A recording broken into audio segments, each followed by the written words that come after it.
اسی طرح میاں بیوی میں اختلاف کیا ہے؟ یہ اللہ کے عذابوں میں سے ایک عذاب ہے۔ 99% لوگوں کے ساتھ یہی ہے، 1% لوگوں کا معاملہ الگ ہو سکتا ہے۔ رات کی تاریکی میں اگر گناہ کرو گے، صبح کو اس کا اثر نظر آئے گا، روزی پر اثر نظر آئے گا، اللہ فوراً سزا دیتا ہے۔ قبر میں جو سزا ہے اس سے بڑی سزا، یعنی جیسے جیسے آگے بڑھتے جاؤ گے سزا بڑھتی جائے گی۔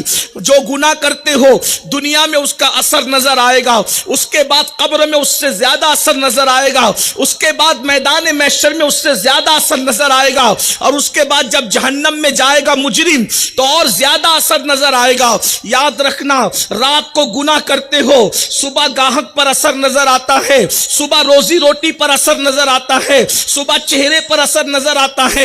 ایک بات میں آپ کو بتاؤں سچی اللہ کے رسول علیہ السلام پر جب یہ آیت اتری، وَمَا أَصَابَكُم مِّن مُّصِيبَةٍ فَبِمَا كَسَبَتْ أَيْدِيكُمْ، کہ تم پر جو بھی مصیبت آتی تمہارے اعمال کی وجہ سے آتی ہے، تو اللہ کے رسول نے صحابہ سے فرمایا تمہیں جو کھجلی آتی ہے بدن میں وہ بھی گناہ کی وجہ سے آتی ہے، آنکھیں جو پھڑکتی ہے وہ بھی گناہ کی وجہ سے پھڑکتی ہے، جسم کا کوئی عضو لرزتا ہے وہ بھی گناہ کی وجہ سے لرزتا ہے، چراغ بجھتا ہے تو گناہ کی وجہ سے بجھتا ہے، پیر میں کانٹا چبھتا ہے تو کوئی گناہ کی وجہ سے چبھتا ہے۔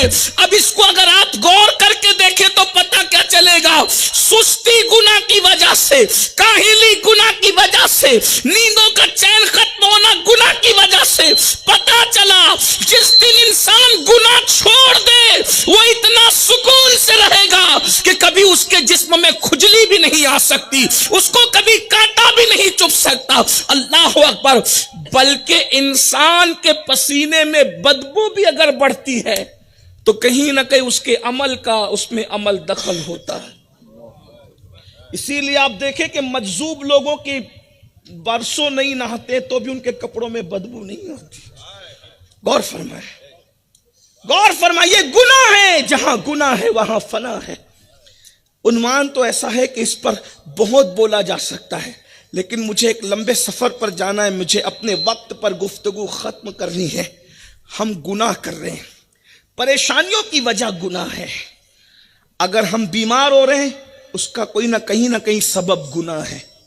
اگر ہمارے گھر میں عیبی بچے پیدا ہو رہے ہیں کہیں نہ کہیں سبب گناہ ہے۔ اگر ہم ذلیل ہو رہے ہیں کہیں نہ کہیں سبب گناہ ہے۔ حتیٰ کہ اللہ کے رسول علیہ السلام فرماتے ہیں تم پر حکمران بھی جو بدلتے ہیں وہ تمہارے اعمال کے بدلنے سے بدلتے ہیں۔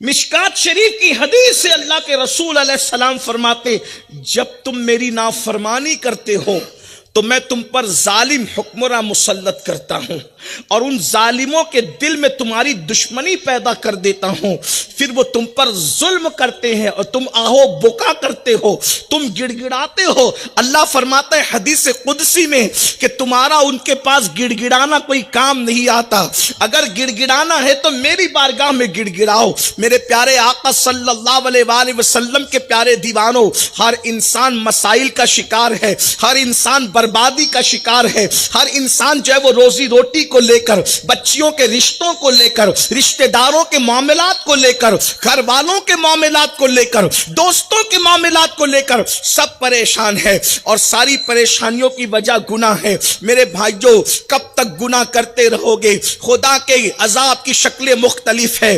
ان عذاب ربک لواقع ما لہ من دافع، بس اتنا سمجھ لو کتنا بھی نیک آدمی گناہ کرے اس کی سزا اس کو مل کے رہتی ہے، یا ٹھوکر لگنے کی وجہ سے سزا ملتی ہے، یا چوٹ آنے کی وجہ سے سزا ملتی ہے، یا پیر میں کانٹا چبھنے کی وجہ سے۔ اور اگر کافر بھی نیکی کرے، توجہ کر، کافر بھی نیکی کرے تو اللہ اس کی نیکی کا صلہ اس کو عطا کرتا ہے، اگرچہ دنیا میں اس کے لیے، آخرت میں کوئی صلہ نہیں لیکن دنیا میں اس کے لیے ہے۔ بہت ساری باتیں ہیں، صرف ایک بات آپ سے کہتا ہوں، آپ مجھے بتائیں بہت سارے کافر ایسے ہیں کہ جن کے یہاں دولت ابل رہی ہے، ان کو دنیا میں بظاہر سکون ہے، وجہ اس کا کوئی نہ کوئی عمل ایسا ہے دنیا میں جو بظاہر نیکی کہلاتا ہے۔ اللہ کافر کو بھی نیکی کا صلہ عطا کرتا ہے، اس کی بھی بے شمار مثالیں موجود ہے، بے شمار داستانیں موجود ہے۔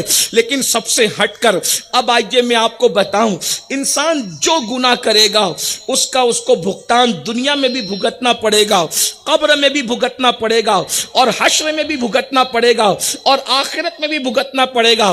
آپ کہیں گے کیا اللہ کریم نہیں؟ بے شک اللہ کریم بھی ہے، رحیم بھی ہے، ستار بھی ہے، غفار بھی ہے، مگر وہ قہار بھی ہے، وہ جبار بھی ہے، وہ غیور بھی ہے۔ اس لیے جب گناہ کرو تو گناہ کرتے وقت ذرا تصور کر لو، جب وہ منتقم حقیقی انتقام لینے پر آتا ہے تو پھر وہ نبی کے بیٹے کو بھی نہیں چھوڑتا، اللہ کے پیغمبر کو کہتا ہے نوح اپنی ہاتھ کی بنائی ہوئی کشتی میں تم اپنا بیٹا شامل نہیں کر سکتے، اس لیے کہ ہم اس سے ناراض ہیں۔ ذرا غور تو فرمائیں، حضرت نوح کی بنائی ہوئی کشتی میں خود کا بیٹا نہیں بیٹھ پا رہا ہے، یہ غیرت ہے، غیرت۔ اور اصحاب کہف کا کتا جنت کا دولہا بنایا جا رہا ہے، یہ رحمت ہے، رحمت۔ اگر رحمت کرنے پر آتے ہیں تو کتے کو بھی جنتی کر دیتے ہیں، اور غیرت کرنے پر آتے ہیں تو نبی کے بیٹے کو بھی جہنم کا ایندھن بنا دیتے ہیں۔ اس لیے انسان کو بہت سوچ سمجھ کر زندگی گزارنا چاہیے۔ اپنی گفتگو کو سمیٹتے ہوئے یہ بات یاد رکھنا، اللہ کے عذاب کو کوئی برداشت کرنے کی طاقت نہیں رکھتا۔ اگر اللہ اپنا عذاب پہاڑوں پر نازل کر دے تو پہاڑ بھی پگھل جائیں، پہاڑ بھی برداشت نہیں کر سکتے۔ میرے بھائیوں، یہ ٹینشن کیا ہے؟ یہ اللہ کے عذابوں میں سے ایک عذاب ہے۔ اسی طرح میاں بیوی میں اختلاف کیا ہے؟ یہ اللہ کے عذابوں میں سے ایک عذاب ہے۔ 99% لوگوں کے ساتھ یہی ہے، 1% لوگوں کا معاملہ الگ ہو سکتا ہے، آزمائش کے طور پہ، امتحان کے طور پر، کسی حکمت کے طور پر، لیکن میں اکثریت کی بات کر رہا ہوں۔